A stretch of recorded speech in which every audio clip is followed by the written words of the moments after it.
Yorma keessa utuman ijooru ofitti na waamte feete na gargaaru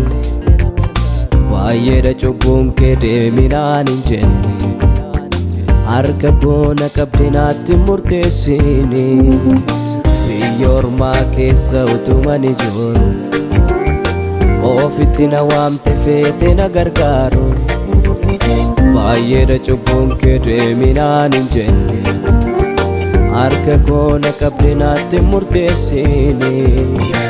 gati jabeessa koo ati ifa kiyya utuman si qabu akkamiin natti dhiyaa gati jabeessa koo ati ifa kiyya utuman si qabu akkamiin natti dhiyaa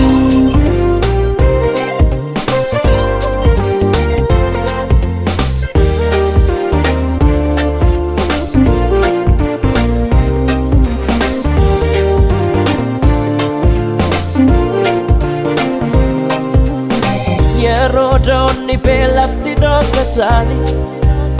gaafa namachi mukti qabatani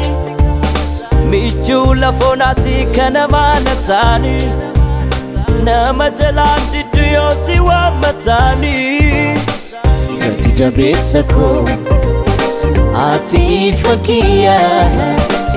utuman si qabu akkamiin natti dhiyaa gati jabeessa koo ati ifa kiyya utuman si qabu akkamiin natti dhiyaa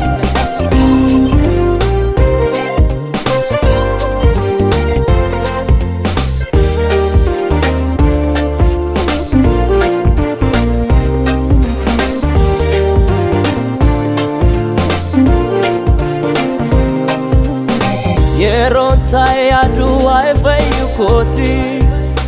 isatti gabuute yaaddeef lubbu kooti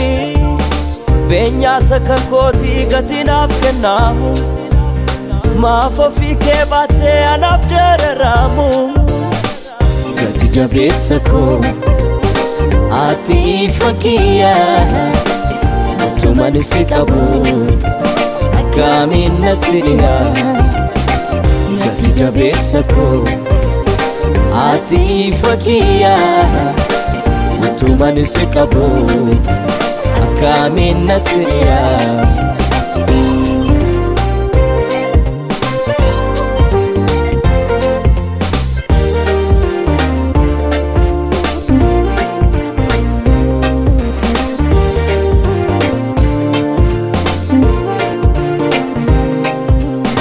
jireenya kootatti michuu lafoonaa miira koo to'atte gaaddise roobonaa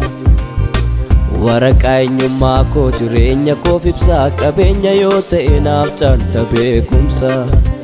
jireenya kootatti michuu lafoonaa miira koo to'atte gaaddise roobonaa waraqaa eenyummaa koo jireenya koof ibsaa qabeenyaas yoo ta'e naaf caalta beekumsa Hallelujah